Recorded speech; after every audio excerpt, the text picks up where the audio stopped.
Hey, this is Ethan Allman with Red Walls Blue reading from Brian Jacks, Martin the Warrior. Chapter 3 with a beautiful sunset over ocean. Let's dive right in, guys. Sorry, it's been a while. Dawn came pearly gray, shot from shafts of peach, and dusky pink as the sun broke the eastern horizon in the wake of the night storm. The sea was dim in the shade of oily turquoise, and the cream-crested waves in the middle of the distance. Badrag Tyra and his carved throne chair brought out into the courtyard. There he could watch the fun. Gurad the rat and Scout the fox stood along the two weasels called Lumpback and Stiff-Ear, awaiting orders as the tyrant stroked, pointed to Martin's limp figure with his sword. Looks strong enough to have lived through a bed of wind and rain, Gurad. Go to the wake and sleeping beauty. When he's conscious and wiggling about, the birds will soon spot him. Ha ha ha ha! Gurad sniggered as he looked up at the circling sea and the beginning of a mass above the fortress. Aye, Lord. Ha ha ha! Looks like a lot of appetite as usual, eh? Bedrick nodded. Never knew a gun that wasn't. Oh, there, Hisk. Don't send slaves in the curry yet. Parade 'em out where they can sentence to being carried out. I'll show them what happens to any beast who puts a paw against my fortress. Ha ha ha! Gurad slapped Martin around in the face with a wet piece of rag until the young mouse revived. He held a beaker of fresh water in the captive's lips, chuckling as the prisoner drank greedily. That's the stuff. Drink up now, mouse. Those seabirds soon will be down for breakfast. Look at them big uns, ain't they? Great pointed beaks they got, good for a knife and ripping up a Terran. They'll enjoy you. Ha ha ha! Martin managed to spit the last of the water full in the Gurad's face. The rat backed off, spluttering nastily. Tough, huh? Well, I hope they takes your eyes first. Chancing a glance upwards, Martin could see the great Ghana preparing to dive. Two other gray gulls were beginning to swoop low and rushing to join them in the distance for food. His paws were swollen by the wet ropes that held him tightly. He struggled wildly, shutting his eyes tonight after Gurad's cool remark. All eyes were on Martin now, horrified. Slaves, the gloating horde, and Badrag, the hungry seabirds, plus two other pairs, Rose and Grum, were crouched behind a stony outcrop on the beach. The young mousemaid watching very carefully as she placed the paw across her throat and took a deep breath. The birds wailed and dived lower towards the struggling figures bound between the post and the wall top. Grum nudged his friend urgently. All do us and earth, missy. Them birds be a pecking Martin to death, and we can't look no more. Grum closed his eyes tight as the seabirds dived for the kill. Badrag had forgotten to scan the seaward horizon that day, preoccupied as he was with Martin's death sentence. A cell appeared in 2 points of the northeastern horizon, and two green single-masted craft, practically invisible against the sea because of the camouflage coloring. 3 banks of oars protruded to bore the starboard, one atop another, giving it the appearance of a monstrous insect crawling over the waves. And it was Badman's old partner in murder and treachery upon the high seas, a stoat like himself, Captain Tremont Clog of the great ship Sea Scarab. Captain Clog was a villainous one. He's enormously fat, stout, dressed in stained and tony scales, wearing a massive wooden clogs and a pair of carved wooden clogs. Every part of his fur, wherever possible, was plated with braided and bearded and eyebrowed and mustache all over his gargantuan body. Plants and braids stuck out of his ragged, ruffled frills spreading through the rents in his skirt. Coat and his platoons even curled upon the tops of his oversized clogs. He gnawed on a half-dead lobster as he spiraled seaweed grog from a flagon, belching aloud and spitting shell fragments everywhere, throwing back his tousled head as he roared out and looked about a ferret in the crow nest. Boggs, any shape of land out there, matey? The keen-eyed Boggs peered into the distance. No, Captain, nearly a glimmer. Wait, aye, land ahoy! The lobster tail fell from his grunts clog's open mouth to disappear down his open front shirt. Ha ha ha! I know it, when Boggs, the old blackguard dog. 2 points south, Captain, and there'll be a little land sticking up there, a cliff or some building. Clog gurgled happily, drawing a broad cutlass from his sash. He began owning it on the sill of his left clog. We're about 2 points, Grouch. If Badrag ain't there, I'll eat my clogs, and me oath that I will. Great good. Tell the crew to put some vinegar into those oar strokes early now, matey. With the wind on our south and soaring over the sea, we'll make landfall soon. Ho ho ho! Won't me old messmate Batarang be pleased to see his great uncle Clog after all this time? The wheel Grouch gave the villainous crackle. Please, yars, Captain, I reckon Batarang will pop his cork. Clug flung his empty grog bottle over the side, and he didn't. I'll pop it for him. Ha ha ha! Like a great green bird on a little omen, the sea cherub came about and headed for the master and turned his clog, mused about himself. Live when I knows Batarang, slaves are plenty too, many for one beast to own. All matey like him won't be grudging enough to find slaves to roll the sea scrab. Your teeth I'll shout to say not a poor lubber like me without a single slave in me vessel, asides to be fitting me four coursers and sea rats to roar their own craft. So I just nip and nicely in tusk and ask him handsome like to fit us out with the roe beast. Bagard'll give him to me. He's a nice cove, and what if he don't? Why then I'll just slit his gizzard and take him. I'll use his skull as me figurehead and feed the rest of him to the fishies. Only fair, ain't it, Grouch? Both pirates burst out laughing. Ha ha ha ha! Clog liked to joke, but he wasn't joking in deadly earnest this time. He hated Batarang.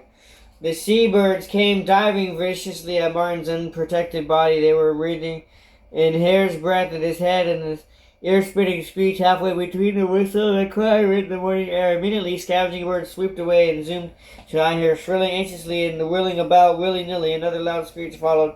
The gulls and the gallants milled about the seagulls high above the martin, and they came them bumping to each other in their own apparent confusion. Batarang answered in amazement. What's the matter with them? Why aren't they tearing him apart? A further screech followed, and a louder, more angry sound from her too. This time it was seabirds shearing out sharply and dispersing. The tyrant Stunk was furious. What in the name of Hellgate is going on? A fairy called Bluehide, who had lived in the far north, called in screeching ears in puzzlement. That's a hunting cry of a great eagle. I've heard it before. Grunted shoved scornfully. Arr! There ain't no great eagles on this coast. A small virtuine Kikike who had arrived on the scene took swift dive at Martin. The screeching and harsh, frightened Kikike took off like a skyrocket. Breeden shrugged and eyed Conan patronizingly. This great eagle's hunting cry. I'll stake me oath on it. The rat raised his spirit, threatening. Listen, neighbor. I said there ain't got grads the stout. Get over here. The rat broke his argument from the ferret and scuttled across the runner's side, and the tyrant scrolled as he glowed in cleanly the blue sky. Never mind, there's something about that scaring seabirds weightless. We have to attempt them down from the mouth to bait them and can't resist. Bring the dead fish from the cookhouse. Hurriedly, the fish was brought to Batarang. He took his sword and cut the cord holding the vessel. Lumpback's ragged kilt he was sniggering from the slaves at last, but stood gazing gleefully as his only garment draped around his footpaws in the ground. Ignoring the weasel's plight, Batarang tossed the cord to Gungratch. Here, tie the fish to this and hang it round to the mouse's neck. I'll bring hungrily seabirds in to feed. Eagle or no eagle? From the hiding place on the shore, Rose scanned the sky. It was clear and free of seabirds. Thank goodness I won't have to do eagle call again, Grum. It was beginning to strain my throat, she said. Her, the Moor chuckled. I'd be glad too, Missy. There's been fright in the sound. I don't like that one little bit, no. Grum peered over the rocky outcrop and Martin on the wall top. Missy Rogers, Erkin, and villains are doing to Martin. The housemaid began twirling her loaded swing. I don't know, but whatever it is, we'll have to stop them. Girl was trying to get the cord loose and held the fish over Martin's head, but the young mouse was ducking and struggling wildly. The rat was losing his temper. Hold still, mouse, or I'll pin this fish to you with me spear point. Thwack! The grunter dropped the fish with agonizing yelp as the slingshot bounced off his paw. Batarang did not see the stone. All he saw was Grunter dropping the fish and hoping out sucking on his paw. The tyrant stood up, knocking his stone to her backwards and yelling at the unfortunate rat. Stop playing the fool and get the fish round his neck before I come up there and batter some sense into you with it. Gurren bent on and picked the fish up. Gurren fitted a sizable rock into the spoon of his ladle and whipped it off in the direction of the rat's bent bottom. Plump! It struck hard and true, knocking Gurren from the wall top. He plunged over and landed with a sickening thud to the courtyard below. Batarang leapt forward, and the sword and paw weaving his creatures around him. To the wall top, creep! Some bricks holding rocks! They piled the wooden ladders up onto the wall top. Rotnose and Hisk were first up. They immediately were hit by flying stones. Hisk fell senseless. Rotnose crouched, massaging an aching breastbone. Badrag ducked another salvo when he half stood with his outers. Where are those stones coming from? Can you see? Sarah stood up brightly, peering at the seemingly deserted shore. Must be somebody's hiding out there, Lord. Below the corner of the courtyard where slaves were grouped, the big squirrel frowned and decided to take part of the action. He ducked to the back of the crowd, picking up several large pebbles as he went. With energy born of anger, he chucked a large rough stone at the back of Sturrid's head. Many times Fernand had bent under Scan's rod, and now it was his chance to repay the sadistic fox.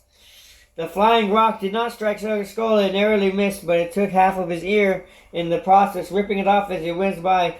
Feldon immediately flung 2 more stones and kept his paws at his sides, gazed about in amazement, as if some other creature was doing the throwing. Scone screeched in pain. Stiffer sprang up, pointing out of the courtyard in the skin of excitement. These stones are coming from inside our own fortress! Thwack! A stone in the Sona's throat and squared in the back. Rotnose was rubbing his chest, sneering and sniffing. Rubbish! They're coming from the shore, I tell you! I hit myself! Ouch! The stone from the courtyard stung his tail. Confusion reigned from the wall top. Budwig and the creatures were now inside the missiles coming from. The tyrant lay flat in his head slightly. He could see not only shore clearly, but the uninterrupted view of the sea. His stomach churned suddenly as he began to curse at the sight of the sharp eyes resting on. One more quick look ascertained, and he was not wrong. St. Patrick scrambling for the ladder, calling hoarsely as he went, "Cut the mouse down and get there and bring him with you. Get down into the fortress, quick." "But, sir, we think that there's some beast behind those rocks slinging stones." Padraig's venomous glance at Rotnose as he hissed, "Do as I say, scumbrain. We don't have more about than a few stones. Time clogs out there with the sea scrap, selling directly at quartz for us." Grumman was running out of good rocks as he fit his letter and readily pointed to the wall. "Look, they're had enough. They're cutting Martin loose and retreating to the fortress. Thank the seasons that were able to help the poor mouse, eh, Grum?" The mole popped his and sat down against the rocks in the hideout in the beach in the hot mid-morning sun. Like, "Oh, big looking and sleepy to get in the vermin to some of the dawn. I given a bill of the old and the old ladder. Ho ho ho ho ho." Rose could not help grinning at her faithful companion. "So you did, Grum. The latter comes in useful and other things than stirring soup with." Grum was not listening. Facing seaward, he was pointing straight at the sea scrab, which was drawing closer by the moment. "Look at Missy, sea ratters and vermins ought to be abounding." This chill ran through the mousemaid. Corsairs, they had suddenly visited this coast, but the tales of horror and death surrounding the raiders of the sea were legendary. Hastily, they gathered their few belongings. "Let's not hang out here, Grum. Come on. We'll lie low as the marshes behind the fortress."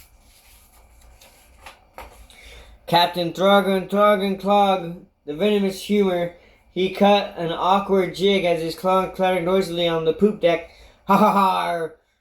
I recommend a flagging over to another place ashore. To me lucky I know it. I could feel it in me clogs. There was a messmate of bygone seasons. Badrag built himself a stone castle, pretty as you please. How many more poor lighter slaves when you stay? It looks in the work in the base as crossroads." A wicked-looking fox draped in a purple bandage scratched his chin. I'd say lots, Captain. Lots and crowds. Lots and crowds. Which is most crossroads? Lots or crowds? Why, blessed ye Captain. Crowds, that means lots and lots. Ha ha ha! Then we'll sail on, Bennett. Break out your weapons while I lay plans for the reunion party and lay me old messmate Badrag. Martin stood swaying in the swollen footpaws as his arms still bound. Badrag sat upon his throne, eyes narrowed as he watched the depraved prisoner. "Like I said before, you're not short of nerve, Martin. Hearken to me now. I could use a creature like you." From beneath the inlets watched the tyrant as he spoke. Young Mouse, his gorge beginning to rise in the stout's proposal. "How would you like to be the captain of my horde? The best of the food, slaves to command as you please. I'll give you a spear to carry if you swear loyalty to me as your master." "Well, what have you got to say to that, young'un?" Martin made no reply. His paws were deadened by the tight bonds, and his rage was accused by his jaws were strong. He launched himself, and the flash of Roderick setting his teeth into the star's outstretched paws and biting it savagely to the bone. The tyrant roared belittling agony as Martin sat upon the guards, his jaws raised apart with dagger blade in his nods and his spear buds fiercely at him. The young mouse went down to the ground and his beard sprinkled blood about, shaking its paws in anguish and gritting from the clenched teeth. You wish the goddess got you by the time I'm finished with you, whelp. Don't worry, you'll die, but not fast, fraction by fraction, until you scream to welcome death. Take him away, lock him up. I'll see to him after I get rid of Clog. Inside the courtyard, slightly to the left of the main gate, the prison pit, dug deep in the ground with a heavy grating on top. The cover creaked as it slid from one side. Martin was hurled, still with both paws bound to the sides, and fell through the darkness and landed on the cushioned thump and softening soft. There was a grunt and besom helping him with the unlined silver and untied with bonds. A gruff spoke, Martin, well, at least you're still alive. I'm Felden the squirrel. The young mouse rubbed his paws, grimacing as blood began circulating properly. The squirrel rubbed and patted him until he felt able to move easily again. Martin recognized him. He knew Felden as a kindred spirit, another born rebel who had fallen foul with the vermin's regiment of justice. Felden, what are you doing down here? Awaiting the tyrant's pleasure like you, Martin. The rotten toad still saw me flinging rocks at him while I was on his wall top.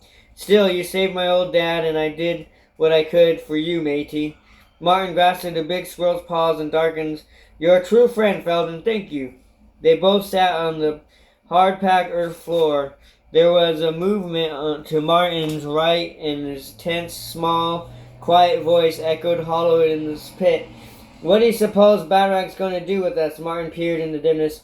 Who's there? Felden reached out and brought his paws together. Martin, this young fellow here has arrived. Meet Brome.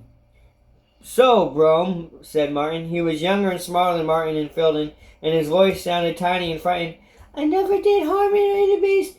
I was lost and blundering along the shore one night when sentries on the wall saw me and I was captured and thrown down here. Did they capture you, Martin? What, will they keep us down here forever? Patting the paw and ruffling his ears good-naturedly, Martin reassured the youngsters. You stick with us, Brome. You get out of here. Well, I was stalked out of the wall top, Felden was throwing rocks from inside, and your sister Rose chucking them from the outside. She's out there with a mole named Grum. I owe them my life. Grum grasped Martin's paw. Rose and Grum? Ha ha ha! Good old Grum. I knew they'd find me. With those two out there, you and Felden in here, we'll escape easily. It'll be simple as picking daisies. The joy and relief in the young one's voice was so evident that Martin felt a wave of sympathy for him. Nudging Felden in the darkness, Martin spoke with a confidence he did not feel. Aye, simple as picking daisies, eh, Felden?